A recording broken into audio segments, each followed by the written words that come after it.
As I film this right now, it's been 1 week and 1 day since I've had my Tommy John surgery. In this video, I'm going to detail everything you need to know about your first week post Tommy John surgery.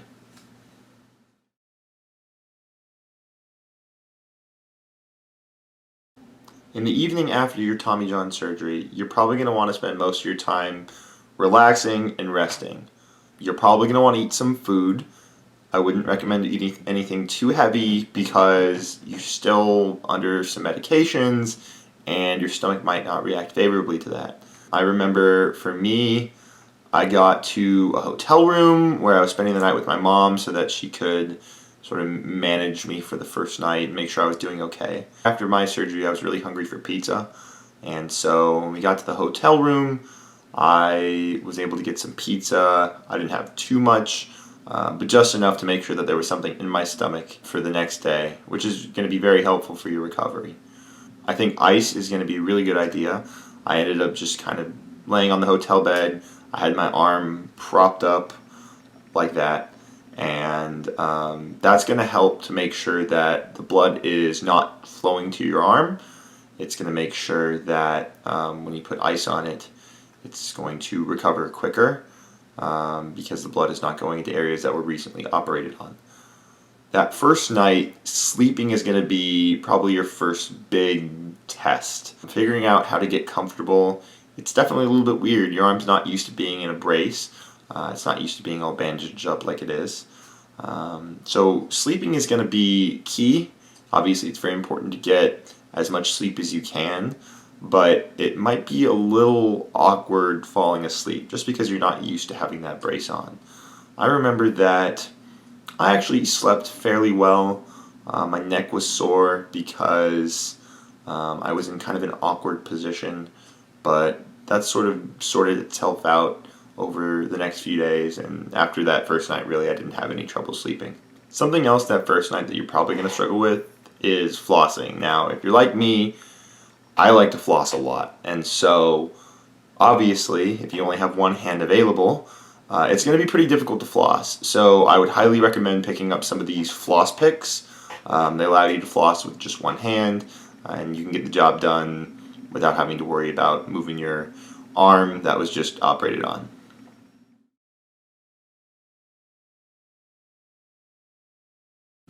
The morning after my Tommy John surgery, I woke up, and other than my neck being a little bit sore from sleeping awkwardly, I felt pretty good. The pain wasn't too bad. Honestly, the most painful thing that you're going to experience is probably the stitches in the first few days.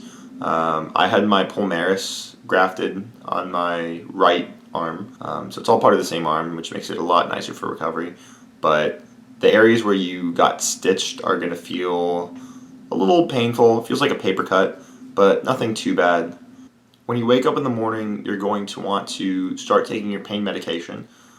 For me, I was given a sequence of pain medications 3 times a day, and that lasted for the first week of recovery. After you take your pain medication, you're going to want to get something to eat. Make sure you're not having a really greasy breakfast. Make sure you're getting something that's probably good for you, something that's going to make your body feel good. I know that I had some eggs and potatoes, and I was feeling good after that. I had a full appetite.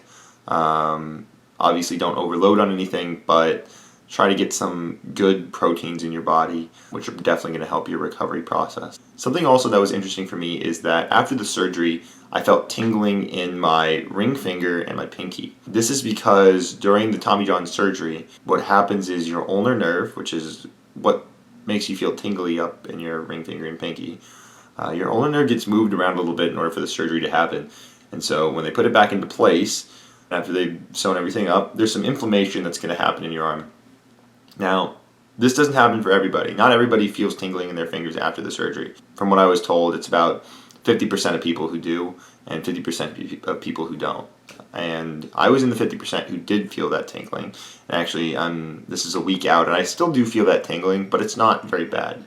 If this tingling is bad and it gets worse, that's something you're going to need to notify your doctor about.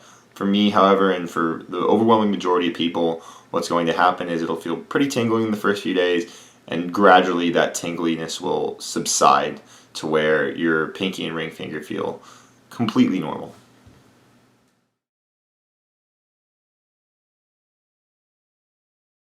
Days 2 through 4 are going to be much of the same as day 1. The pain will, again, continue to go down. I don't remember being in too much pain at any one point in time. The meds will definitely help you with that. I think the most painful thing I felt was honestly the stitches. Again, it felt like a bad paper cut, so it wasn't that bad. You're going to want to use days 2 through 4 to really make sure you're getting a lot of sleep, really make sure you're letting your body recover. This is, after all, a pretty major surgery you've just had. So make sure that your body is given every opportunity to rest, to recover. For me, I was still going to school, so I ended up taking a few classes off in the days after the surgery to let my body rest. And the other thing to keep in mind is that the anesthesia will still be working its way through your body, so you will feel pretty sleepy generally over the first week. So I remember, I think the second day it was, I slept for 12 hours that night. I woke up and I still felt pretty drowsy. I got up, took some of my meds, and within a few hours after that I was taking another nap because I was just so tired. And that's fine. It's good to let your body rest. And honestly, the first few days after your surgery are going to be your most important times to recover. The more rest and sleep that you can get immediately after your surgery, the better you're going to immediately bounce back.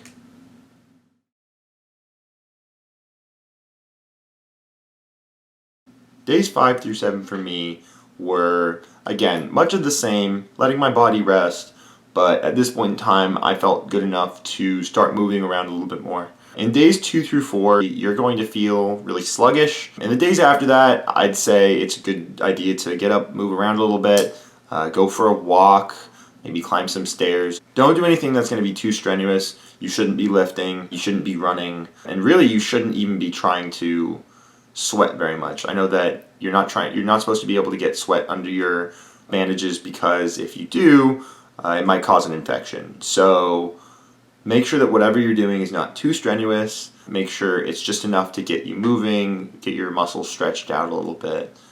Anything like that I think would be really helpful. Something else that is going to be really useful is just understanding that you're going to be limited in a lot of the things you can do. It's going to be very awkward using your non-dominant hand to do some very basic, easy tasks. For me, brushing my teeth is weird. Eating is weird. Trying to cook is really weird. As I said before, flossing can be solved with using one of those picks, but there are going to be a lot of things that you'll encounter just during the day that you'll realize, wow, I really can't do this anymore. Showering is a whole nother issue. For showering, you have to wear a bag over your arm. You have to secure it with tape because your bandages are not allowed to get wet. And so it takes a little while to get prepared to shower. So just keep that in mind when you do go to shower. There are, again, a lot of things that are going to be really weird, and there are things that I'm not even mentioning here where you will be going throughout your day. You'll try to do something that you're used to doing, and you're going to realize that it's really tough to do or that you can't do it. So just be aware of these things. Make sure that you have shoes that are easy to get into and out of. It's going to be pretty tough to tie your shoes for a while, so make sure that you have a pair of slip-on shoes. I think that's going to be really helpful. Also, make sure that you have some loose-fitting clothing. You're going to need to be able to get your shirts on over your brace. You're not going to be able to take your brace off for the first week, so make sure that you have some loose-fitting clothing that's also easy to get in and out of.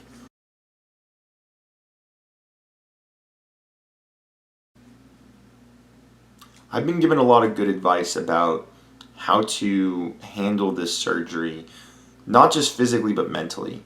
I think the biggest thing to keep in mind is that even though the surgery sucks, it's an opportunity to get better. If, for example, you had some bad mechanics that might have led to your arm injury, this is your opportunity to fix those and to get better. For me, something that I was really looking forward to doing this fall was to gain even more velocity. And obviously I'm not able to do that now, but in this recovery process, that's my goal going forward. I know that once I come out of this brace, once I'm able to start throwing and I'm able to start, accelerating my arm, that's something that I have as a tangible goal. I have that mentality, and I think that mentality is really good to have. Just that ability to get better, that desire to get better is going to get you through this surgery and this recovery. You do not want to get caught up in, oh, I'm not going to play this year. This is terrible. This surgery, it's tough to come back from. But obviously, many guys have done it and they've come back better. So really the biggest piece of advice I have so far and that I've received so far is use this surgery as an opportunity to become better, become a better athlete, become stronger, become more explosive, figure out your mechanics if those are an issue. Use this surgery as an opportunity. That's how you should be viewing this surgery. It's an opportunity. It's not a travesty. This whole process is going to make you mentally tougher. And it's going to be tough, but just know that you will have lots of support around you, from your trainers to your coaches to your teammates to your friends and family. There are a lot of people who are there to support you through this. But just know that if you treat this as an opportunity to come out stronger, it's going to make your recovery go so much more smoothly, and it's going to make you feel a lot better mentally during this whole process.